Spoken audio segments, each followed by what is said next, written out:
بسم الله الرحمن الرحیم. درنو لیدونکو السلام علیکم ورحمت الله وبرکاتو. خدای دې وکړي تر دې دمه روغ جوړ خوشحاله د خپرونې سره اوسئ. قدرمنو لیدونکو، همدا شیبه تاسې دیني لارښوونې خپرونه له شمشاد نړیوال ټلویزیون څخه په ژوندۍ بڼه ګورئ او زموږ د خپرونې نننۍ موضوع تقوا او پرهیزګارۍ ته ځانګړې شوې. خوشبختانه د همدې موضوع د ښه تشریح لپاره سره په سټوډیو کې د تل په څېر نن بیا هم محترم الحاج مولانا سمیع الله ریحان صاحب را سره دی. کور دې ودان وي چې له ځانه سره لرو. قدرمنو لیدونکو، تاسې هم همدا شیبه کولی شئ د خپلې خپرونې سره اړیکه ونیسئ او د خپلو پوښتنو ځوابونه له قدرمن ریحان صاحب څخه ترلاسه کړئ. ریحان صاحب ستړي مه شئ، هرکلی درته وایم په خیر راغلی. ډېره زیاته مننه قدرمن سیرت صاحب، خوشحاله او سوکاله اوسئ. مننه ریحان صاحب. نن په تقوا او پرهیزګارۍ باندې خبرې کوو. کوشش وکړو چې په هغه مهمو ټکیو وغږېږو. مهرباني وکړئ. لومړی که په دې ریحان صاحب رڼا واچوئ، کیدای شي زموږ لیدونکي تقوا پېژني. ټول مؤمنان دي، مسلمانان دي، خو مطلق راځو دې ته چې تقوا یوازې دې ته وایي چې په جومات کې کښېني سړی لمونځ وکړي، تسبیح واړئ او فقط همدغه یې کار وي، لمونځ، تسبیح اړول او په نورو اعتراض کول. همدا تقوا ده که نه تقوا نورې برخې لري؟ الحمد لله وحده والصلاة والسلام على من لا نبي بعده ولا رسول بعده، أما بعد فأعوذ بالله من الشيطان الرجيم. بسم الله الرحمن الرحيم. يا أيها الذين آمنوا اتقوا الله ولتنظر نفس ما قدمت لغد. صدق الله مولانا العظيم. سیرت سے محترم تاسو ته او تخنیکي همکارانو ته په هیواد کې او د هیواد نه بهر ټولو درنو لیدونکو ته او مینوالو ته، خصوصا د اسلامي برنامو کتونکو ته، السلام علیکم ورحمت الله وبرکاته. وعلیکم السلام. اله العالمین جل جلاله دې وکړي چې ټول امت مسلمه تقواداران جوړ شي او د اله العالمین جل جلاله هغه ښکلې عباداتو کې چې په هغې باندې سړی اله العالمین جل جلاله ته ورنږدې کېږي. لکه څنګه چې تاسو وویلې چې ټول خلک په تقوا باندې پوهېږي چې تقوا څه معنا یا د تقوا کوم فضیلت دی. دا چې ایمان سره عمل صالح ضروري دی، نو عمل صالح نه مراد تقوا ده.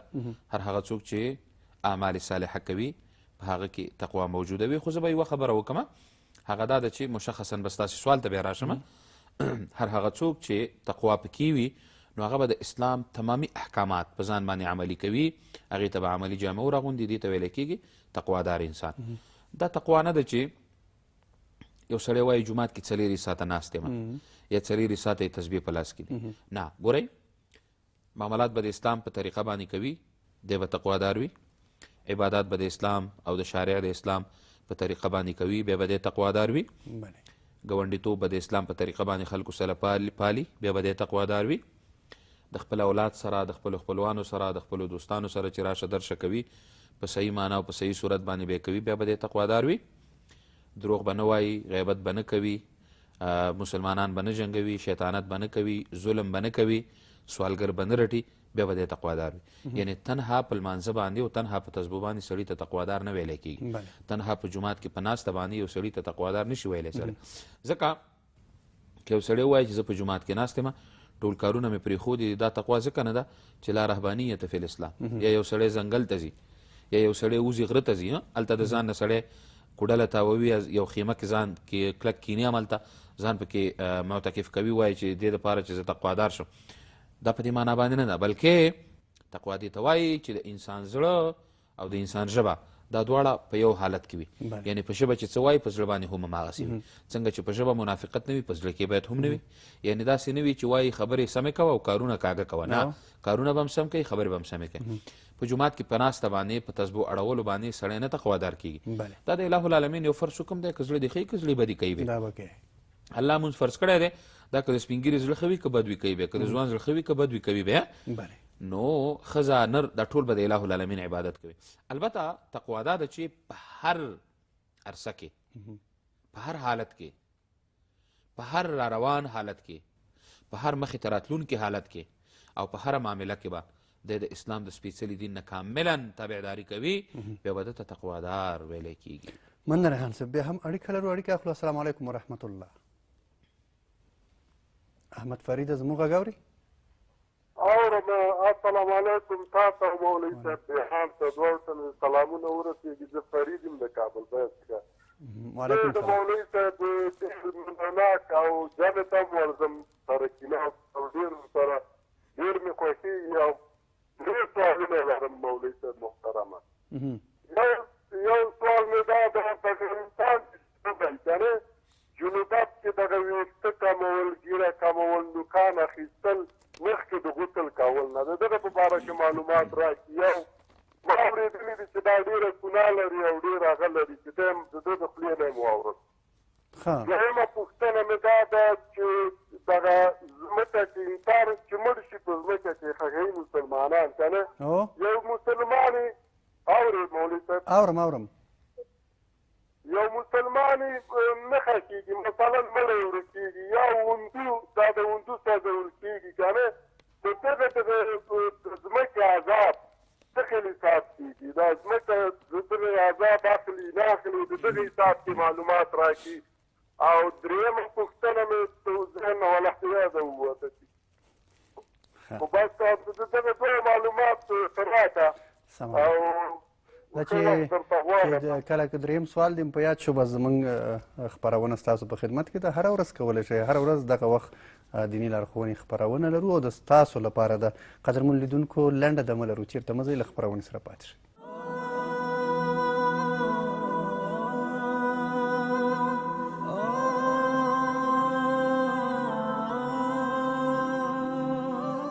درنو لیدونکو بیا هم خپرونې ته ښه راغلاست. ریحان صاحب راځو بیا هم تر څو نور اړیکې مخلو د لیدونکو پوښتنو ته به هم ځواب وایو خو راځو موضوع ته.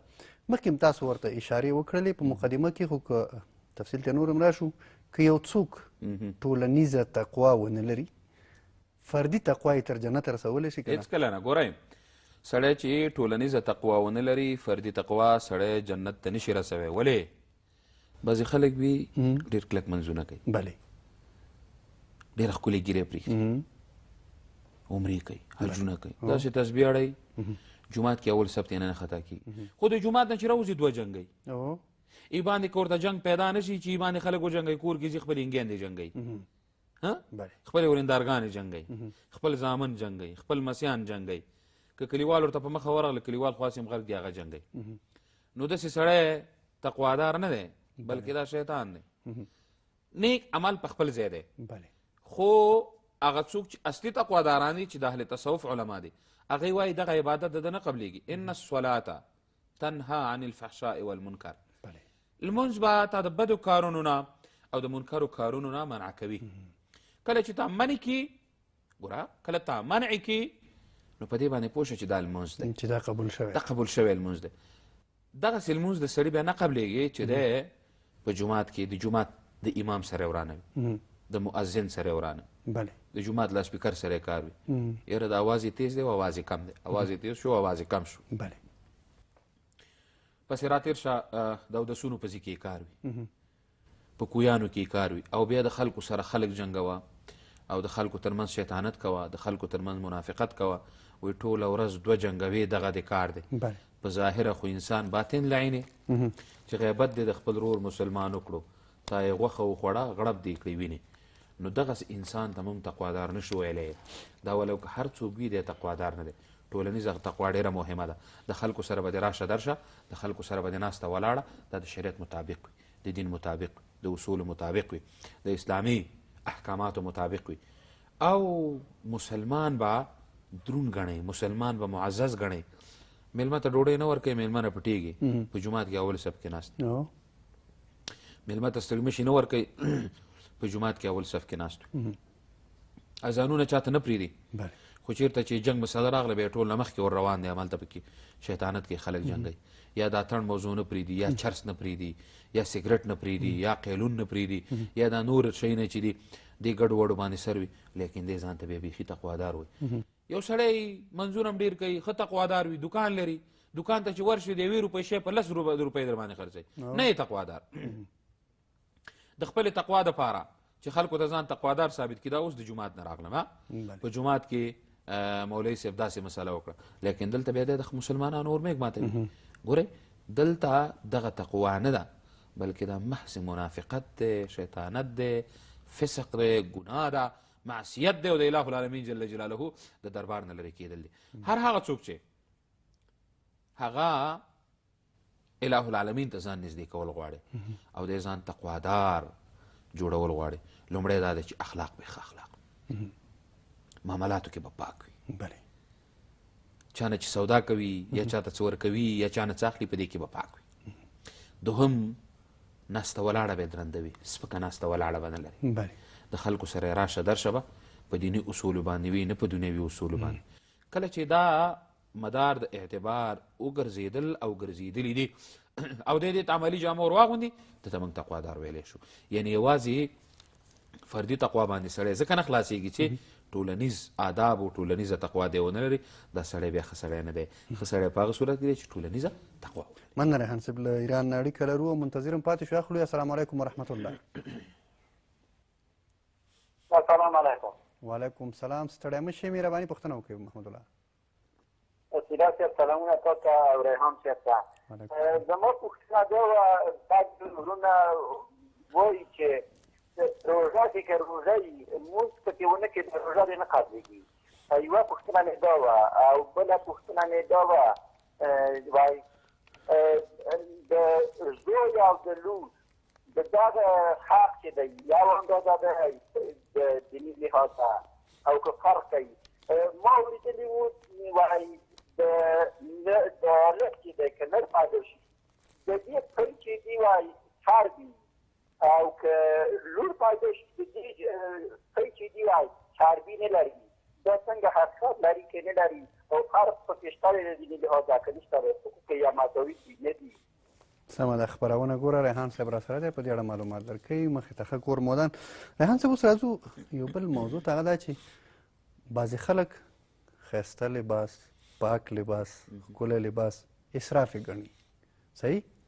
اوس راځو دې ته چې شریعت په لباس کې تقوا په ګوته کړې ده که نه، چې کوم ډول لباس کې تقوا ده؟ ګورئ، یو د اله العالمین جل جلاله په نعمتونو باندې شکر ایستل دي. واما بنعمت ربک فحدث.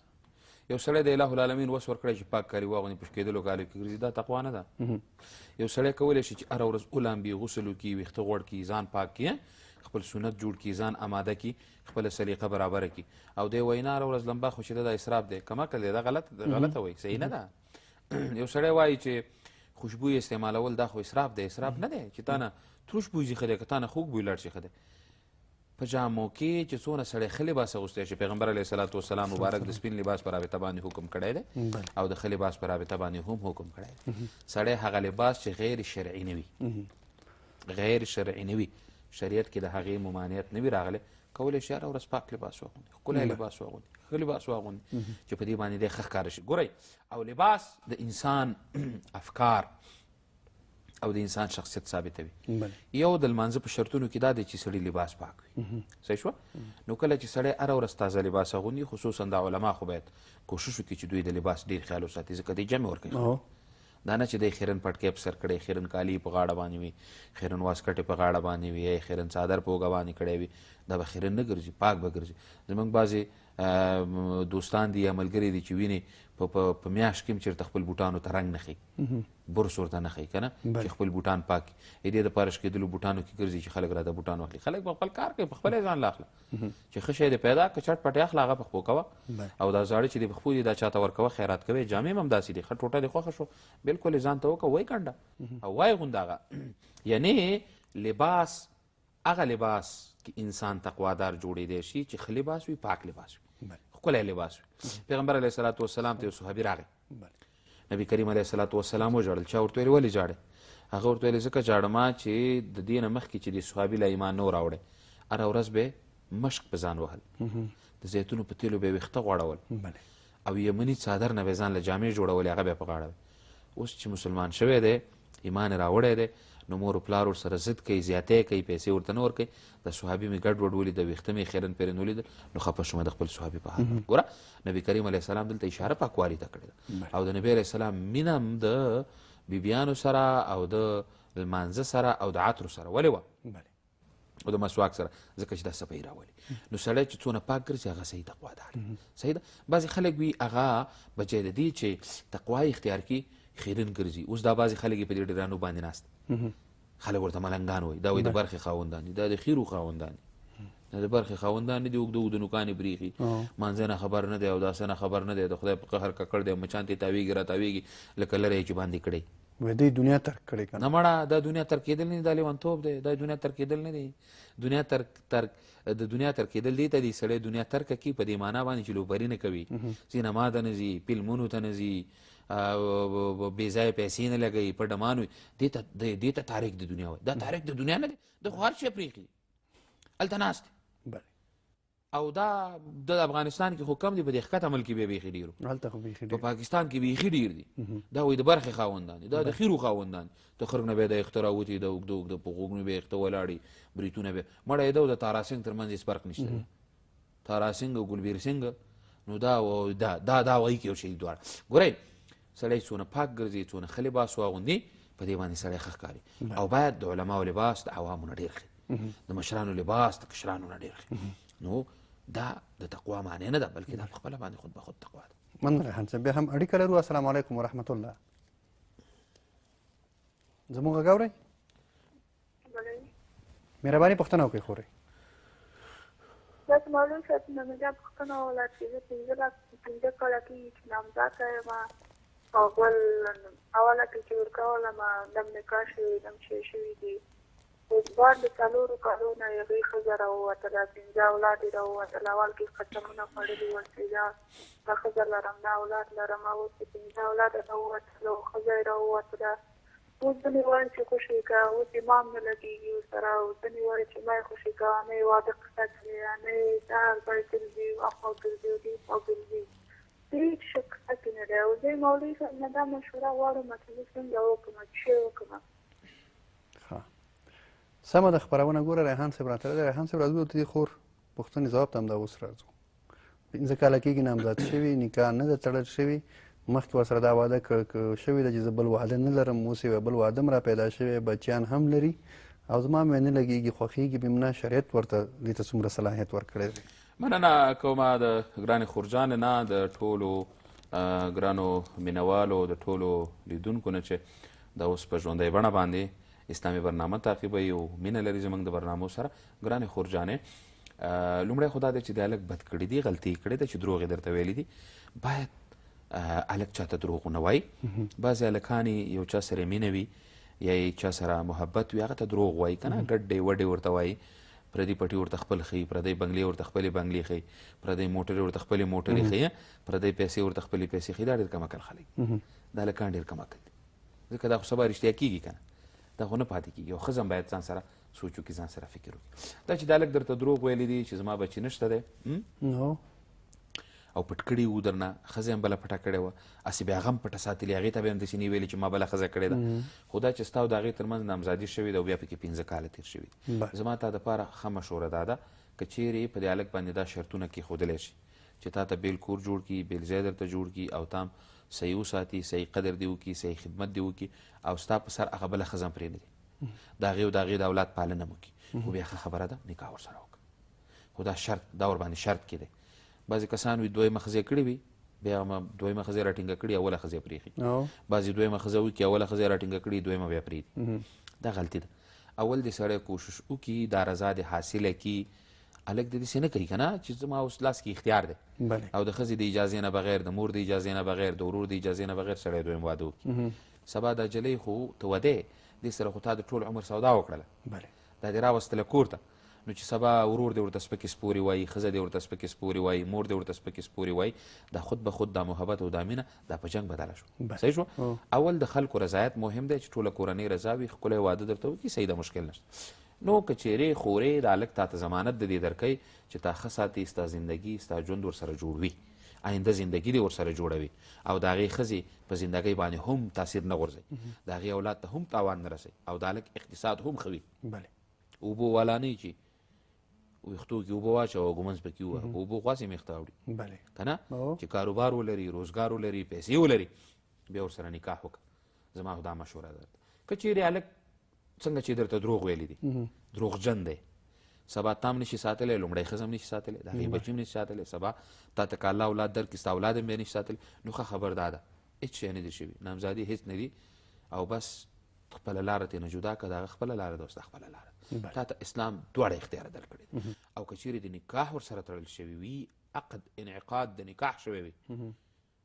ایجاب و قبول شوی وي مهر معلوم شوی وي ګواهان پکې بیا ترېنه خلاصېدی نه شي بیا هغه هلک په نکاح کې ښه خبر دا ده چې واده ورسره وکړي خو شرطونه دي ستا یې طرفه باید ورباندې کېښودلی شي ستا د ساتلو ستا د اوسېدلو بعضې خویندې وي په چا شرط نه ږدي بس وایي زه مړه چې مېړه وکړم خو شرطونه خپله راځي نه ګورئ سوچ کوئ فکر کوئ آینده به بیا زندګي نه خرابوي مننه ریحان صاحب بیا هم اړیکه لرو السلام علیکم ورحمت الله د همدغه اړیکه له موږ سره پرې شوې ریحان صاحب راځو بیا هم خپلې موضوع ته بعضې خلک په مجالسو یا پروګرامونو کې یا په حجرو کې یا په کور کې په خبرو کې چاته وار نه ورکوي د نورو حق هم خوري په خبرو کې تقوا څه ډول کیدی شي ګورئ پیغمبر علیه الصلاة والسلام مبارک فرمایي چې که خبرې کوې د خیر خبرې کوه او که د خیر خبرې نشي کولی چپ اوسه بله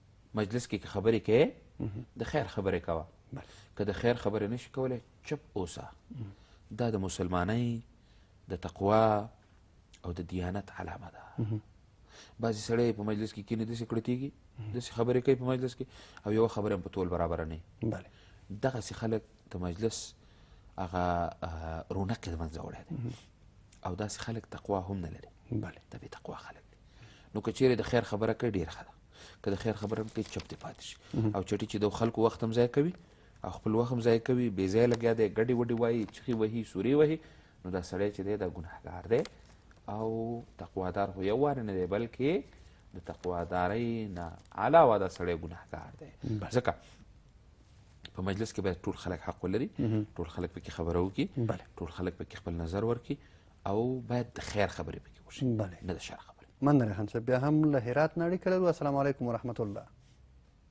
السلام علیکم ورحمت الله وعلیکم السلام الله نور ستړی مه شئ مهرباني پوښتنه وکړئ السلام علیکم ورحمت الله وبرکاته وعلیکم السلام مهرباني پوښتنه وکړئ رئیس صاحب نه مې دغه پوښتنه ده وروره چې دغه د جمعې ورځ روژې نیول چې یو سړی نور وخت مثلا نور وخت یې څه لري مثلا کاروبار کوي او وخت نه لري دغه جمعې ورځ هغه جمعه روژه نیسي دغه روژه مثلا څنګه ثواب یې کېږي او که نه بله پوښتنه خو نه لرئ نه وروره نه سمه ده خپرونه ګوره ریحان صاحب په دې اړه معلومات درکړي ریحان صاحب راځو د احمد فرید ورور پوښتنې ته دې پوښتنې وي که څوک د جنابت په حالت کې وي په دې کې نوکان پرې کول همدارنګه د ویښتانو اخیستل دا به د شریعت له مخې جرم دی که نه دا خو مشکل خو نه لري که نه ګوره موږ بارها ویلې دي ګرانه وروره یو سړي باندې چې غسل واوړي یو سړی په غسل کې وي نو ویښتو څه ګناه کړې ده که د کمی کم دی بریتونو یې څه ګناه کړې که کمی کم دی نوکانو یې څه ګناه کړې که کمی کم دی نوکان اخلي وادي اخلي ویښته اخلي وادي اخلي د بدن ویښته لرې کوي لرې کولی شي په دې کې ستونزه نشته د لمبانه مخکې دې وکړي ځکه دا پلیت نه دي بعضې ښځو کې رواج دا دی چې ماهواري مریضي ورباندې راشي ویښته نه ږمنځئ ولې ویښته نه ږمنځئ وایي دا کوم ویښته مې چې وځي دې کې به غسل پاتې شي نو د ځان نه د خپله مفتۍ جوړه کړې ده ځان نه د خپله دارالفتا دې خلاصه کړې ده ویښتو اوس د غسل سره څه کار دی پروا نه کوي ویښته ږمنځی ږمنځ کا ویښته غوړی غوړ کا ویښته وینځي وینځه که وتل وتي به که چیرې یو څوک د جنابت په حالت کې وي او د نوکان کټ کوي کټ دی کی ویښته جوړوي جوړ دی کی سنت جوړوي جوړ دی کی په دې کې هیڅ نوع ممانعت د شریعت د نګاه نه نشته ځکه دا پلیت نه دي لمبا در باندې شته باید ته ولامبې غسل وکړي خو دا پلیت نه دي اوس به یو سړی ما ته دلیل وایي به چې بیا یې وچ که پاتې شي نو غسل نه کېږي ګوره په غسل کې د ټول بدن لمدول دا ضروري دی خو سړی باید ټول بدن لون کي ویښته لامده کي خپل بدن پاک کي سوتری کي خو که چیرې د جنابت په حالت کې سړی ویښته کموي یا نوکان کټ کوي هیڅ ستونزه نه لري مننه ریحان صاحب بیا هم له ایران نه اړیکه لرو السلام علیکم ورحمت الله زموږ غږ اورئ السلام علیکم مولوي صاحب تاسو ته ریحان صاحب سلامونه وړاندې کوم وعلیکم السلام بله سلام علیکم وعلیکم السلام مهرباني پوښتنه وکړئ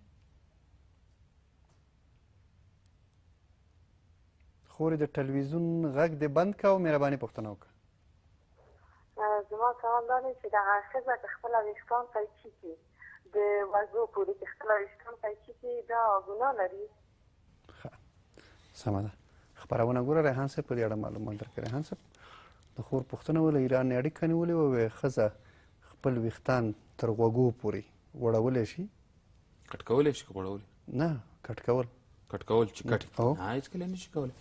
ویښته د ښځې دپاره زینت دی، د نر دپاره ګیره زینت ده، د ښځې دپاره ویښته زینت دی. کله چې د ښځې ویښته زینت دی باید خپل ویښته پرېږدي، خپل ویښته ګڼ وساتي، خپل ویښته کم نه کړي، خپل ویښته هر وخت پاک وساتي. او چې ښځه هم د غوږونو سره کټ کړي یا یې د څټ سره کټ کړي، د او د نر ترمنځ څه فرق شو؟ هېڅ. بعضې ښځې هغې ویښته کمی لکه د نارینهو غوندې، خصوصا په دې نوره دنیا کې کله چې په دې ټلویزیونونو باندې راښکاره کېږي ویښته یې خپل اغوستي او بیخي کم کړي وي، د ځان یې داسې دغه غونته کې جوړه کړې وي، دا ټوقانجو دغه نه ګوډۍ غونته کې د ځانه جوړه کړې. نو دا خو د ټوقانو کار نه دی، بلکې ویښته ستا دپاره زینت دی، ستا ویښته ثنا وایي، الهو العالمین جل جلاله پې تا ته اجر درکوي، ته به د هغې حفاظت وکړي. خو ښځه چې وي هغه په ویښتو باندې ښه ښکاري، په ویښتو باندې هغه ښایسته ښکاري، هغه د هغې زینت دی. او دا چې ښځه هم راواخلي ویښته، وګورئ په حج کې څونه مهم حکم دی، ټیک شو، څونه ښکلی رکن دی، فرض حکم دی. بیا د هغې نه بعد د ویښتو خرل د نارینه دپاره واجب دی، د ښځې دپاره د یو بند قدر، ټول ویښته به راغونډوي، د یو بند قدر ویښته به کټ کوي. نو که چیرې وی خو بیا به ویلی د غوږونو سره دې کټ کړي، د دې غوږونو نه دې لاندې کټ کړي. او دا چې دا رایشګاګانې دي، دې ښځو دا قینچیګانې راغستې دي، دې خپل وریځو پسې دا تارونه راغستې دي، او دې خپل د بدن د ویښتو پسې دا ماشینونه راغستې دي، او بل کار یې نشته دی. دا خو حرام دي، دا خو ګناه ده. په دې خو تاسې دا ګوره د سترغلي ستاسې په دې د ښځو دپاره زینت دا دی چې په هغې باندې ببرې وریځې وي، ټیک ده. نو دا چې دا وریځې ته تار دې پسې راغستی دی او نری یې کې د خواجه مال بابا غر دې تېنه جوړ کړی، صحیح ده. یا دې د شوم سړي د پټي پوله تېنه جوړه کړي، نری پوله چې سړی پېتلی، او یا دا اوږده اوږده نوکان دې پرېښي. نو شیشه کې نوم خو دې اورېدلې، تا خو به لیدلې نه شي رسېږي، نه لیدلې، سړی ترې ډارېږي که نه. نو بس دا اوس دا په خپله شیشکتوب دی چې نوکان یې اوږده پرېښي، ویښته د غوږونو سره کټ کوه، هېڅکله خورې نه. دا دې که د ایران نه اړیکه نیولې، مننه چې زموږ برنامه ګورې، تعقیبه مینه لرې زموږ د برنامو سره، ویښته به نه کټ کوئ، ویښتو سره به ګوتې نه وهئ، د ویښتو به حفاظت کوئ صحیح طریقې سره. مننه ریحان صاحب. بیا هم اړیکه لرو. السلام علیکم ورحمت الله. زموږ غږ اورئ؟ بله، السلام علیکم. وعلیکم السلام. مهرباني پوښتنه وکړئ خورې. زه له خیلخانې مې تماس نیولی، سیما یم. یو دوه سوالونه لرم. مهرباني. یو سوال مې دا ده چې دا زموږ نارینه د ما خاوند په کور کې درته کوت شوی ده، ډېر غالمغال کوي په زامنو په ما په ټولو، بیا زه ورسره اخته کېږم، دا د زامنو دغه کوم ورسره اخته کېږم. یو سوال مې دغه ده، او یو سوال مې دا ده چې د هلک نجلۍ واده وشي او نجلۍ یا هلک بسته یې، چې دا رښتیا ده که هسې خلک وایي؟ څنګه بسته یې؟ مثلا خلک وایي چې یا نجلۍ یا هلک بسته دي، اولاد نه کوي. سمه ده. خپرونه ګوره ریحان صاحب په دې اړه معلومات درکړي. ریحان صاحب راځو د احمد فرید بله پوښتنه وي، هغه مړی که د مسلمان وي که د غیر مسلمان وي، خو چې جسد پاتې نه شي، لکه بعضې مړي په بمونو والوځي، بعضې وسوځېږي، په دې ته عذاب څنګه ورکول کېږي؟ ګورئ، دغه انسان ګرانه وروره د څه شي نه پیدا شو؟ دغه انسان د نر او د ښځې نطفه یو ځای شو، انسان ته نه پیدا شو، انسان نه و، دا اوبه وې، د دې نه ښکلی انسان جوړ شو. کله چې د نه ښکلی انسان جوړ شو، دنیا ته راغی، زندګي وکړه، ژوند یې وکړه. بیا چې کله دا انسان په قبر کې کېښودلی شي، دی په عذاب باندې مبتلا شي، او د دا ټول اډوکي دا خاورې شي، دته دا غوښه خاورې شي، او بیا د قیامت په ورځ بیا جوړ سړی د قبر نه راپاڅېږي. څنګه راپاڅېږي؟ والبعث بعد الموت. په دې باندې ایمان پکار دی موږ او تاسې ته، موږ او تاسې په دې باندې ایمان راوړو. راځم مشخصا ستا سوال ته. یو سړی په بم باندې والوځي، الله پاک د افغانستان نه بمونه نور ختم کړي، خدای پاک دې نه کړي چې نور زموږ ګران هېوادوال په بمونو باندې مړه شي یا په نورو د چا د لاسه مړه شي. خدای دې هېڅکله داسې نه کوي.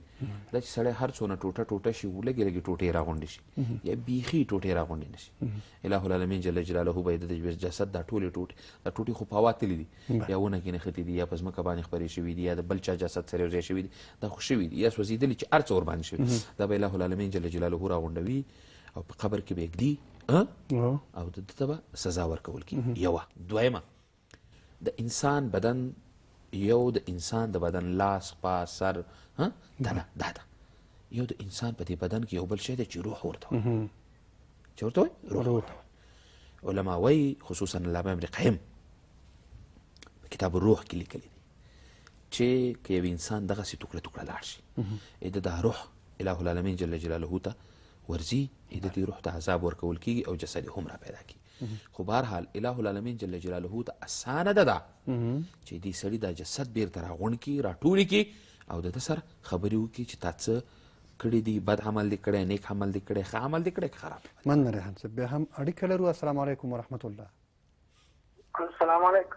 وعلیکم سلام. پوښتنه وکړئ مهرباني. سلام، زه عبدالله یم له کمپنۍ څخه اړیکه یم. مهرباني. له ریحان صاحب نه مې یوه پوښتنه وه چې دا زموږ زمانه کې هېڅوک د خدای صحیح نه ده پېژندلی، په خاطر ځکه یو چېرته چې څوک لکه یو دوکان څنګه ولاړ یو پولیس هغه ورځي هېڅ هلته غلا نه شي کوی، هېڅ جرأت نه شي کوی، مګر پولیس چې اخوا شي هلته نفر ورځي غلا کوي نو خدای نه ډارېږي، پولیس ډارېږي، خدای هم ګڼي. پولیس ډېر ګڼي، خدای کم ګڼي. داسې خلک جامعه کې ډېر دي دغه په باره کې، ځکه خدای وپېژني هېڅکله هم غلط کار نه کوي. باید موږ ته درست خدای پاک وضعیش څنګه سمه ده پوښتنه سمه ده. خپرونه ګوره ریحان صاحب را سره ده، په دې اړه معلومات لري. ریحان صاحب راځو سمیع الله پوښتنې ته طاغوت په اړه دی پوښتنه وایي څه ته وایي؟ تابوت خو طاغوت ښه مالکه دی تابوت یا دی. طاغوت خو قرآن کریم کې د شیطان دپاره، د سرکشه دپاره او د عظیم ګناهګار دپاره استعمال شوی دی. خصوصا د جالوت په واقعه کې چې راځي په 2مه پاره کې، نو هلته د طاغوت لفظ راځي، یعنی هر سرکشه ته، هر نافرمانه ته، هر هغه چاته چې هغه د شیطان منونکی وي او د اسلامي اصولو او د حرکاتو نه خلاف وي، هغه ته طاغوت ویلی. مننه ریحان صاحب. راځو د محمد الله پوښتنې ته. له ایران نه اړیکه نیولې وه. پوښتنه دا وه چې که یو څوک روژه کې لمونځ ونه کړي، روژه یې قبلېږي که نه؟ فرضي کې که نفلي کې؟ فرضي. هره روژه چې وي، فرضي روژه وي که نفلي روژه وي، او په هغې کې لمونځ نه کوي، روژه ثواب لري خو نیمګړی دی. لمونځ هم فرض حکم دی، روژه هم فرض حکم دی. کتب علیکم الصیام اذا قمتم الی الصلاة. لمونځ د اله العالمین فرض حکم دی، روژې د اله العالمین فرض حکم دی. د یو فرض کول د بل فرض پرېښودل، کوم یو چې وکړي په هغې ورته ثواب میلاوي، کوم یو چې نه کوي په هغې ورته عذاب میلاوي. علما زجرن وایي، سیرت صاحب علما زجرن وایي چې هر څوک روژه نیسي او لمونځ نه کوي، روژه یې نه کېږي. ولې نه کېږي؟ ځکه نه کېږي چې ولې د اله العالمین فرض حکم دی هغه پرېښی دی. او د روژې په نسبت باندې لمونځ ډېر اهم دی، ډېر مهم دی، ځکه لمونځ د ورځې 5 په شواروز کې 5 پیرې دی، روژه په کال کې 1 پیره راځي. نو د لمانځه اهتمام ډېر مهم دی د هغې نه.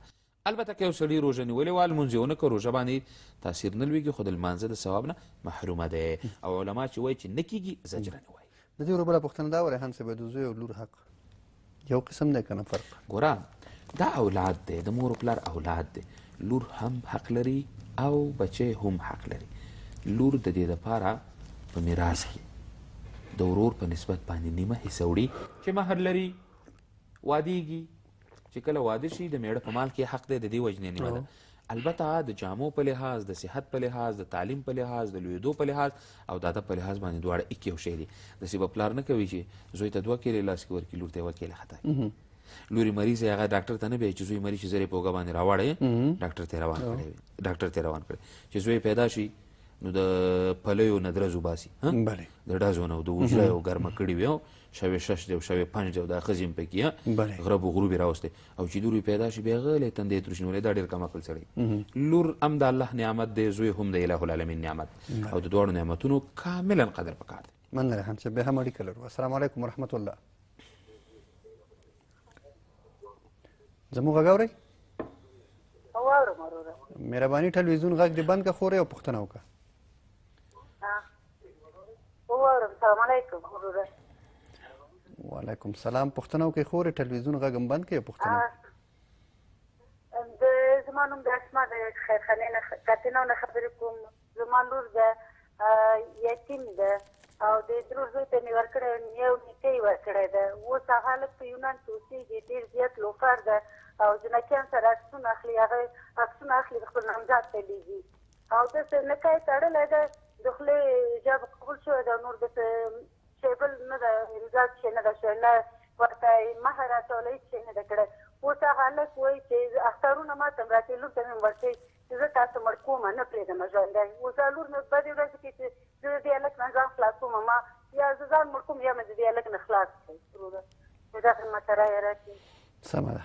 ریحان صاحب راځو د خور پوښتنې ځواب ته مهرباني. لومړی خو به دا خور ته وایم چې مړ کولی خو تا نه شي، د دې نه مطمئنه اوسئ. هسې لاپې کوي، دا لاپوخ دی، که دی ډېر رښتیا تکړه دی په خارج کې هلته خپل ځان دلته قبول کړي، دی دلته کارډ واخلي، مه کوه چې همالته سپي ښه پاک کینځي او همالته ورته پروت وي. نور هلته څه دي؟ ځوړندې ډوډۍ خو نه دي که نه؟ د ونو پاڼو کې خو به پیسې نه وي که نه؟ دا کوم خلک چې د اروپا پسې زور کوي او دا منډې پسې وهي، دا د مزغو کې دی ډس شوی دی، فرق دی. زه چې حکومت دا قاچاقبر رانیولې وې، قاچاقبر دا د انسان قاچاق چې کوي دا عظیم ګناهګاران دي، دا یې رانیولې په دایمي حبس بندیان کړي وی دوی چې بیا بل چا داسې نه وی کړی.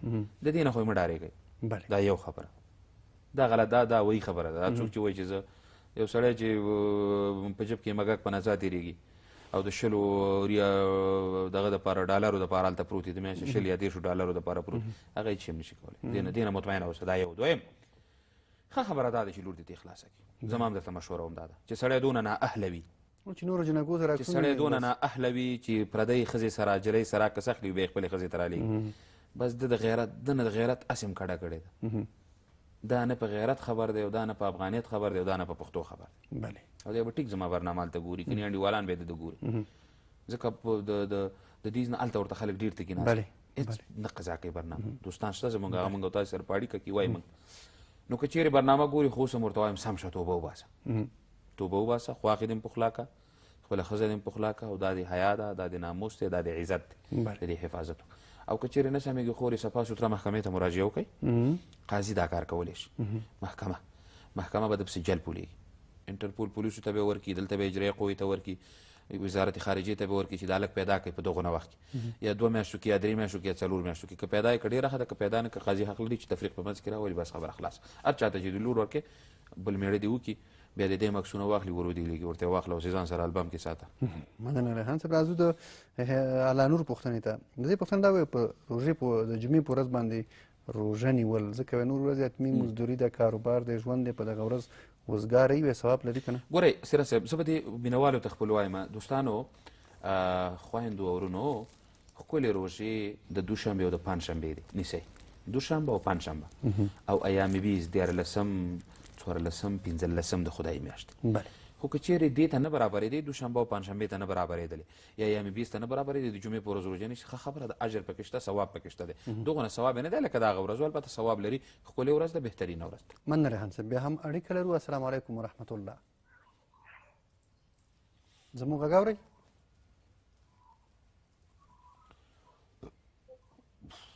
که زموږ غږ اورئ مهرباني پوښتنه وکړئ. فکر کوم دا څوک چې اړیکه نیسي نو هغې خپل ټلویزیونونه چالان کړي، اولته خو حتما نو څو سکنډه حتی نیمه دقیقه نیسي، هلته یې وارې خپل غږ تلویزیون نه موري که نه، تلویزیون نه غږ اوري. کوشش وکړئ کله چې اړیکه نیسئ خپل تلویزیون غږ مو بند کړئ او خپل ټلیفون چې مو غوږ ته نیولی هغې ته پام وکړئ تر څو ستاسو پوښتنه زر واخیستل شي. ریحان صاحب راځو. زموږ د تخنیکي همکار هم باید ویده نه وي چې هر څوک ټلیفون ته ناست دی، دی هم باید ایښي که نه. تخنیکي همکار هم دا اوس چې مې ده ته نصیحت هم وکړو، خو بیا هم راته غوږ کوي چې اړیکه شته. باید ورته ووایې چې څنګه اړیکه مخامخ شي، سلام ورسره وکړي که نه. د تخنیکي همکار دا یو کس ورسره هلته کېنوي چې ویده نه شي، دا هم ډېره مهمه ده سیرت صاحب. ښه صاحب، مننه. خدای دې وکړي چې خوب ورنشي. د شیما پوښتنه ووایي خاوند مې تقاعد شوی، خاوند یې تقاعد شوی وی، کور کې ناست دی، غال مغال ما سره هم کوي، بچیانو سره هم کوي، بیا نو حتمي مور خو مجبوره وي نو تل په اولاد ډېره خفه کېږي نسبت پلار ته. وی زه مقاومت کوم د زامنو په نمایندګۍ، وی دغه مقاومت او دغه دفاع چې کوم دا خو به راته مقاومت مه کوه چې سپین ږیری ونه وهئ که نه، خوږې نه کیسې رسئ. نه صرف دفاع کوي. ګوره خو مقاومت خو مقاومت دی که نه، نه چې ستونې تر ستونې ورسره ونه نیسئ. نه، که هغه په قارېده مور مکلفه ده چې غوسه یې سړه کړي، ورته وایي چې ته دې هلک ته په دې خبره باندې په قاره ده کې دا ګناه نشته، یا دې جلۍ ته په قارېږي په دې کې دا ګناه نشته، یا ینګور ته په قارېږي په دې کې دا ګناه نشته، بیا په دې کې ته نه یې ګناهګاره. نو خو ته سپین سر یې، هغه به سپین ږیری یې، دواړه کولی شي سره باس مباحثه وکړئ، پروا نه کوي. خو داسې مقاومت مه کوه چې هغه په جایز او په کلک ورسره ته بیا ونښلې داسې مه کوه.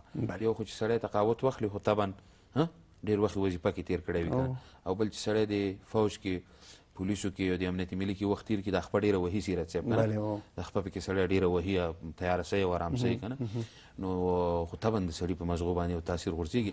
داسې خلکو سره سړی باید هغې لږ سخت طبیعته مې سړی ورسره باید ګزاره نظامي خلک دي که نه او اوس هم 2 دسماله ګرځي یو پوزې ته ګرځي یو بوټانو ته دی جب کې 2 دسماله ځان سره اچوي ډېر منظم خلک دي سیرت صاحب. خبره دا ده چې مقاومت کوه خو داسې مقاومت نه جنګ ورسره ونه کړي. د دې خو بله پوښتنه وه کله چې د نارینه او زنانو واده وشي او بیا اولاد نه کېږي نو په ټولنه کې دا خبره ده چې دا د ده په اصطلاح بستن یا تړل شوي دي.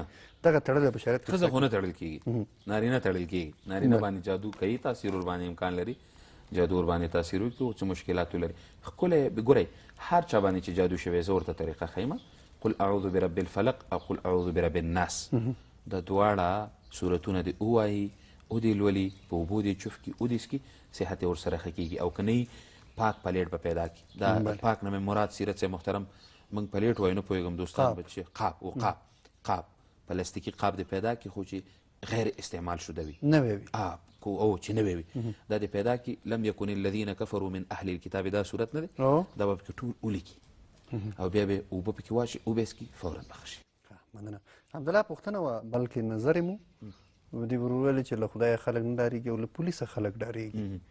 مهرباني که په دې رڼا اچوي. ګورئ د خدای نه ډارېږي د خدای نه ډارېدل په دې معنا خدای نه ډارېږي خدای دنیا کې چاته څه نه وایي ویمدهم فی طغیانهم یعمهون مهلت ورکوي په سرکشۍ کې مخکې طاغوت دغه هم موږ سرکشي وکړه دلته هم سرکشي سرکشۍ کې مهلت ورکوي الله العالمین چاته څه نه وایي. موږ ته د نبي کریم علیه السلام د وجه نه هم څه نه وایي شکل مو نه بدلوي کنې د نورو قومونو چې به ګناه وشو سار به ورته غټ په دروازه لیکلي وو چې ګناه دې کړی. زمونږ خلک ټوله شپه ګناه وکړي سهار راپاڅېږي جومات کې ناست دي خلک وایي ټول نه ښه سړی همدا دی داسې نه ګورئ خو د الله العالمین سره معامله ده او د پولیس نه چې ډارېږي پولیس خو فورا سړي ګزار کوي که نه دستي ورسره چوکه لاس کړي د واتکړی ورسره خو دستي سړي د لاس کې اچوي د هغې نه ډارېږي و الله العالمین جل جلاله نه ډارېږي خو البته خبره دا ده چې د الله العالمین دنیا کې ورته عذاب نه ورکوي د دې وجې نه فکر کوي چې زه خو ما ته څه نه وایي. مننه ریحان صاحب دا چې د خپرونې د پای شوي دي له تاسو مننه خوشحاله اوسئ سیرت صاحب ډېره مننه. درنو لیدونکو له تاسو هم مننه چې تر دې دمه راسره وئ تر بیا انشاءالله تر سبا چې ستاسو په درانه خدمت کې حاضرېږو تر هغې مې په لوی او مهربان رب سپارم هر چیرې چې یاست روغ جوړ خوشحاله اوسئ.